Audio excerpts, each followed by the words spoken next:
In the name of God, hello everybody. This is session 13 of your syntax lesson. As you know, in the previous sessions, I talked about the binding theory, the three principles of binding theory. Principle A in the previous slide. An anaphor must be bound in its governing category. Principle B says that the pronoun must be free in its governing category. And principle C says that an or expression of proper names must be free everywhere. Again, in this session, I want to talk about some problems and some restrictions in the binding theory. First of all, problems in the binding theory. Implicit arguments. Consider the applications of the binding theory in the following examples. Example number 1, they told stories about each other. This is a correct sentence. Each other as a reciprocal pronoun comes back to the they, and this is a correct sentence. The other one, they told my stories about each other. This is ungrammatical. The other one, they told stories about them. This is again the ungrammatical sentence, but we can, because according to principle B, we cannot comes back the pronoun to the antecedent in the same sentence. And the other one, they told my stories about them. This is correct. Again, look at these examples. They heard. Okay, look at the verb. This is told and this is heard. They heard stories about each other. This is again correct. They heard my stories about each other. This is again ungrammatical. They heard stories about them, and they heard my stories about them. Look at the difference between 47C. They told stories about them, which is ungrammatical because them as a pronoun cannot comes back to they as the antecedent. But in 48C, they heard stories about them. This is correct. What is the difference between these two sentences? An explanation suggests itself on the basis of the interpretation of 48C in comparison with 47C, specifically in terms of who does the storytelling. In 47C, they refer to by the subject and P tell the stories. In 48C, someone else tells the story. So let us assume, following Chomsky's, that there is a kind of implicit subject inside the NPs. We shall represent this by the abbreviation SU, subject. This means implicit subject. Okay, again, look at those two examples.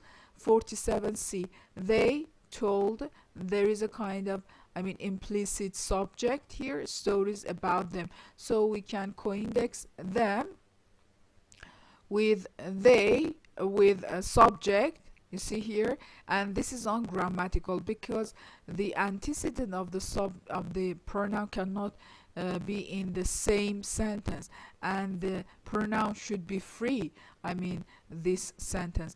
But we co-index I, you see here, with I in this sentence, and this is ungrammatical. But look at 48C, they heard subject, implicit subject, stories about them. So the subject here is someone else, not the subject they here. Someone else, tell the story, and they heard, okay, this story. So someone else tell the story. So the implicit subject here is different from the pronoun them. This is the index of it is J, and the index of them is I. So they are not the same person. They are different persons. So this is correct sentence, because as you see here, the pronoun here is free. According to principle B of the binding theory, the pronoun should be free. So the pronoun here is free because it doesn't comes back to the subject. So they are two different persons because of the verb heard. But here in the first sentence, they are, I mean them and the subject are the same person. So this is ungrammatical. So as you see here, we have a kind of implicit subject here, okay? Implicit subject here. In the first one, them comes back to that implicit subject and the sentence becomes ungrammatical. And the second one, them cannot comes back to the implicit subject and the sentence is grammatical. So this is the implicit subject. Look at the possessive pronouns and anaphors. Look at these examples. The children like each other's friends and the children like their friends. Chomsky proposes that the binding domain of an NP is the domain containing a governor here and a subject in which the NP could satisfy the binding theory. Needless to say, the anaphor cannot bind itself. Okay, that's okay. The anaphor cannot bind itself. So given that the NP doesn't contain a position that could potentially bind the anaphor, we must take the next category up that satisfies the definition of governing category, the sentence, I mean. The Chomsky's proposal thus explains that both an anaphor and a pronoun may appear in a spec of noun phrase with the same type of coindexation.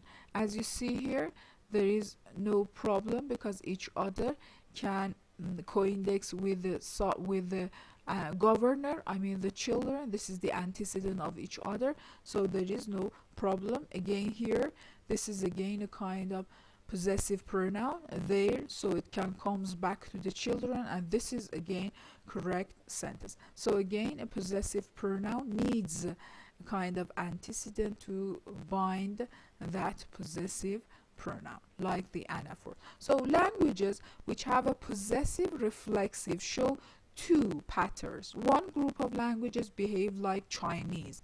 Both the reflexive possessive and the pronominal possessive can occur in the spec of noun phrase position and be locally bound, and that's okay.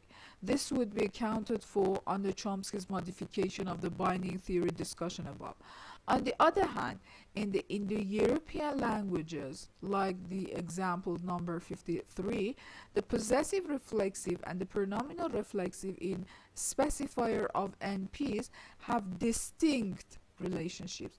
The reflexive possessive will be locally bound, but the pronominal possessive will be locally free. So we have two kind of patterns in languages. In some languages like Chinese, both, I mean the reflexive and the possessive pronouns should be locally bound, but in other languages like Indo-European languages, the pronominal reflexive should be bound locally, but the possessive, I mean pronominal possessive, would be locally free. These are two, I mean, patterns of languages about the possessive pronouns.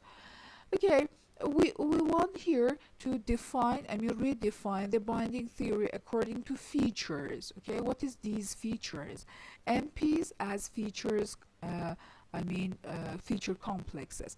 Binding theory, as you know, the principle A says that an anaphor must be bound in its governing category. Principle B says that the pronoun must be free in its governing category. And principle C says that an or expression or proper names must be free everywhere. These are the three principles of binding theory which I talked about them before. So according to the features, so we can say that reflexives, I mean the reflexive pronouns, I mean the principle A of binding, they have a kind of feature, I mean plus, they are plus anaphor minus pronominal. Okay. Principle B about the pronouns, they are minus anaphor plus pronominal, conversely of the, I mean the first one, you see. And the R expression, they are minus, both minus anaphor minus pronominal. They are, I mean, neither anaphor and nor pronominal. So these are the definition of those three principles according to the feature. So reflexives plus anaphor minus pronominal, pronouns minus anaphor plus pronominal, and our expression both minus anaphor minus pronominal. The features brings out here, you see here, these are the definitions according to the features. Anaphors and pronouns share no feature at all. You see here, they both share no features. Pronouns and our expressions, you see here, are both minus anaphor. You see here, and reflexive and our expression are both minus pronominal. You see here, they are minus pronominal, and here they are minus pronominal. So these two ones, they share no features at all, the reflexive and the pronoun, but our expression has a kind of same feature with both the pronouns and reciprocals. As you see, they are like pronouns minus anaphor, and they are like reflexive, they are minus pronominal, you see here. So we can redefine the binding theory in terms of features. Again, binding theory principle A, an NP with the feature plus anaphor must be bound in its governing category. Principle B, an NP with a feature plus pronominal must be free in its governing category. Our expressions will not be subject to these principles since they are negatively specified for the features in question. That they have to be free need not be stated in the binding theory, since binding by another referential element would contradict the fact that they are independently referential. So the R expression, as you know, they should be free in everywhere, So as I told you about the definition of the principles according to the feature, the first one, principle A, as I told you, plus anaphor minus pronominal. Principle B, minus anaphor plus pronominal. Principle C, minus anaphor minus pronominal. But we can add another features, the group which have two features, plus anaphor plus pronominal. So as you see here, 57D here is thus subject to contradictory requirements. It must at the same time be bound like anaphors and free like pronouns in the governing category. An element might lack a governing category if it doesn't have a governor. So this seems at first sight impossible. If an overt NP lacks a governor, then this NP will not be able to be case marked either. Hence, an ungoverned overt NP is predicted to be ruled out by the virtue of the case filter. So it follows that there will be no overt NP corresponding to these features, plus anaphor plus pronominal. The feature, plus. You see here?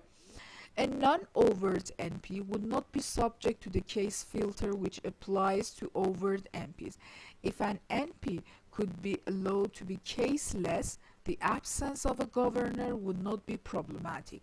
In such a situation, a governing category could not be established, and there would not be any contradictory application of principle A and principle B.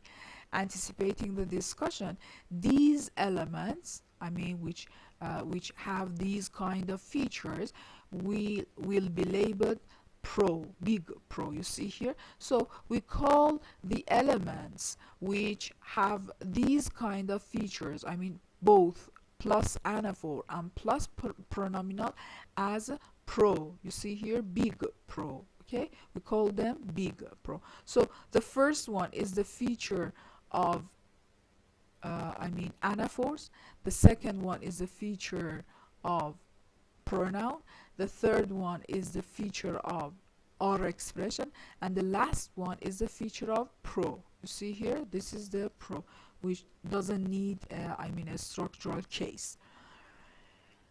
The last discussion which I want to talk about it in this session is circularity. I talked about the circularity in the previous session, I think. look at this example. For example, Hercule Poirot likes Agatha Poirot very much. He likes her very much. Hercule Poirot likes his wife very much.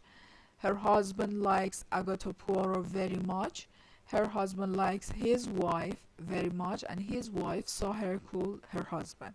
You see here, for example, Hercule Poirot likes his wife very much. So this his comes back to the Poirot, as you see here. This is okay. For example, in this example, her husband likes Agatha Poirot very much. Her here comes back to Agatha Poirot. You see here? This is okay and no problem. But look at this example. Her husband likes his wife very much. Her here comes back to, his wife, and his here comes back to her husband. Okay? This is a kind of circularity. For example, look at this example again. So this is ungrammatical because there is a kind of circularity here. Her husband, Agatha, as I told you, her here comes back to Agatha Poirot. But in this example, as I told you, his come back to her husband and her come back to his wife. You see here? This is a kind of circularity. You see here a kind of circularity in this example. Or for example, look at this example. She took her suitcase from the rack. She is my cook. She is her cook. Okay? You see here, if we co-index the she with her and with her cook, you see here three kind of index I. So there is a kind of circularity. So this is a grammatical sentence. As you see here in this example, it is not possible to co-index both the possessive pronoun her, here, and the entire NP, the her cook. You see here with the subject she. You see here, she is her own cook. So in order to express the co-reference between her and the containing NP, her cook, in 65C, we would use co-indexation. You see here, her cook. We use co-indexation here. The circularity is clear. In order to establish the reference of her, we need to establish the reference of the entire NP. In order to establish the reference of the entire NP, we need to know who her refers to. So there is a kind of circularity in this sentence, and it becomes ungrammatical, the sentence So this is the graph of that sentence. Her comes back to cook, and again this comes back to her. As the reader can check, the I within I filter, we call it I within I filter, repeated here as this, this filter, we repeat it again here. Rule out the circular co-indexation in this example, this example 67A, her cook. We cannot co-index the possessive pronoun with whole the NP, her cook. So this is the I within I filter. So because this example rules out a construction where A contains B and where A and B share the same index. You see here, okay, A contains B and the A and B share the same index. You see here, like her cook. Okay, so this is ungrammatical because of this filter, I within I filter. However, care must be taken when we formulate the filter. For example, consider 69 here. Mary is her cook's best friend. You see here, we should change the index. Her is a kind, it has a kind of I index, then her cook J index, and her cook's best friend again I index, and then Mary I index. So we should consider this filter in each sentence and each phrase. I within I filter. We cannot co-index like this example. We cannot co-index the possessive pronoun here with the whole NP here. It means that her cannot be co-indexed with her cook. So this is, I mean, the filter, which we call it I within I filter. Okay, that's the end of the chapter, and this is the, I mean, the last session of your syntax lesson. Again, in this session I talk about some, I mean, filters and some problems in binding theory, and we redefine the binding theories, I mean principles, according to the feature, as I told you. And I talked about some filters in this, I mean, domain and the binding theory. Okay, that's enough, and thank you for your attention, and goodbye.